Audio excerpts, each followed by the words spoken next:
membaca basmalah terlebih dahulu. Bismillahirrahmanirrahim. Baik, langsung saja. Kita minggu lalu kita belajar tentang apa ya? Ya, benar. Kita minggu lalu belajar mengenai besaran gerak. Apa saja sih besaran gerak itu? Ya, benar. Ya, selain kemajuan, ya percepatan. Apa lagi? Jarak, Pak. Benar. Apa lagi? Perpindahan, Pak. Ya, benar juga. Jadi semua itu merupakan besaran gerak.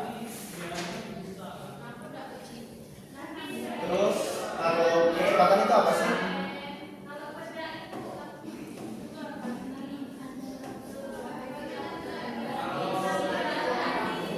Apapun yang bisa sih.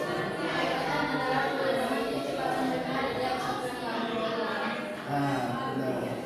Kecepatan adalah perubahan posisi terhadap waktu. Jadi semua misalnya ini ya. Ketika misalkan ini adalah mobil. Mobil ini kita dorong. Awalnya dia diam, terus kita dorong dia bergerak, mempunyai kecepatan, terus dia berhenti lagi.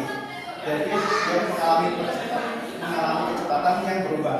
Nah, perubahan kecepatan inilah yang disebut dengan percepatan.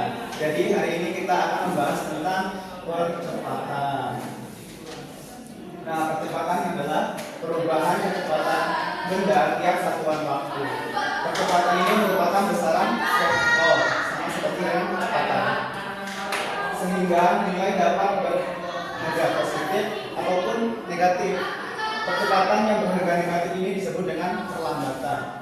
Sedangkan percepatan yang bernilai positif itu disebut dengan percepatan saja. Arah perlambatan berlawanan dengan arah percepatan. Alat yang digunakan untuk mengukur besar percepatan suatu benda yang bergerak disebut dengan akselerometer.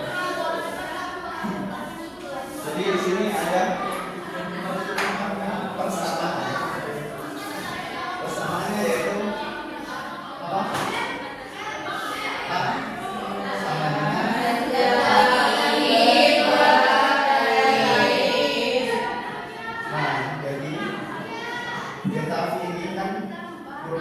Kecepatan kedua atau kecepatan akhir dikurang dengan kecepatan awal dibagi dengan waktu akhir dikali waktu awal. Nah, jadi ini kecepatan.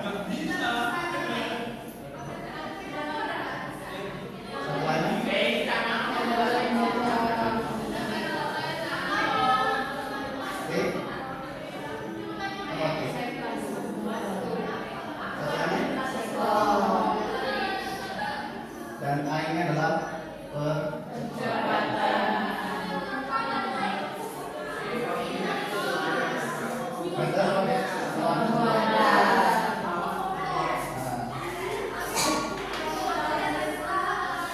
Di sini ada sebuah video, coba kalian simak, kalian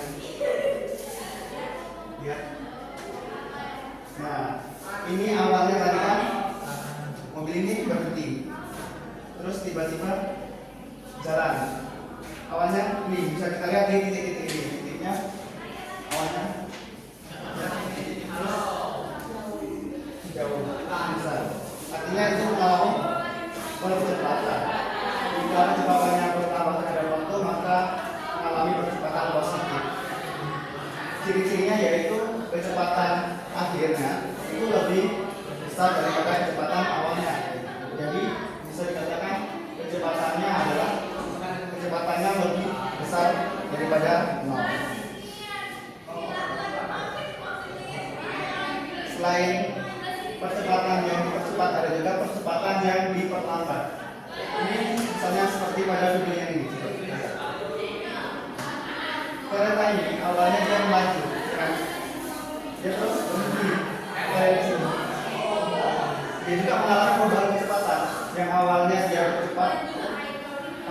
cepat tiba-tiba diam. Jadi ciri-cirinya yaitu kecepatan akhirnya itu lebih kecil daripada kecepatan awal, sehingga kecepatannya ini lebih kecil daripada 0. Nah, sekarang kita lanjut ke contoh.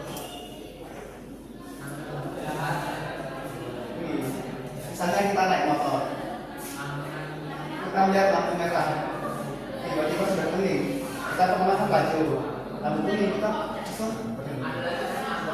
Seorang pengemudi motor melaju dengan kecepatan 20 meter per jam, kemudian melihat lampu berubah dari kuning ke merah. Kemudian dia menurunkan kecepatannya sehingga berhenti menjadi 0 meter per jam dalam waktu 4 detik. Pertanyaannya, berapa besar kecepatan pada motor tersebut? Dan tadi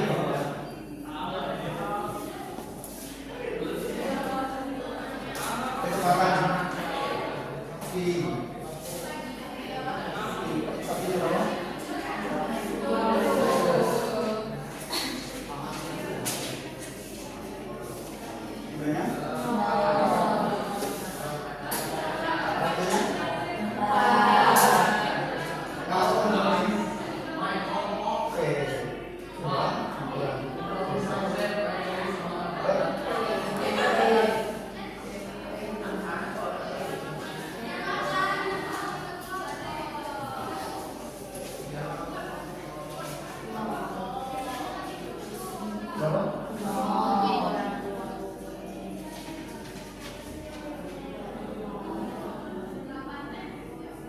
Gimana?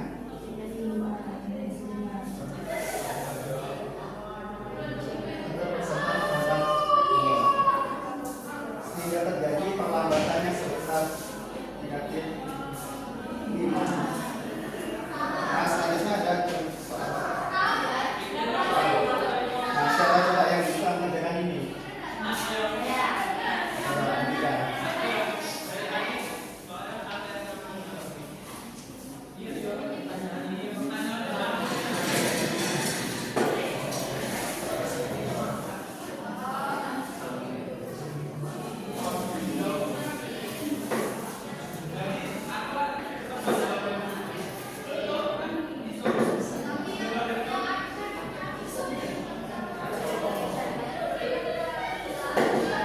Jadi pada kasus kedua ini kita ini sedang berada di lampu merah, terus tiba-tiba hijau, kita berarti langsung berjalan. Jadi lakukan.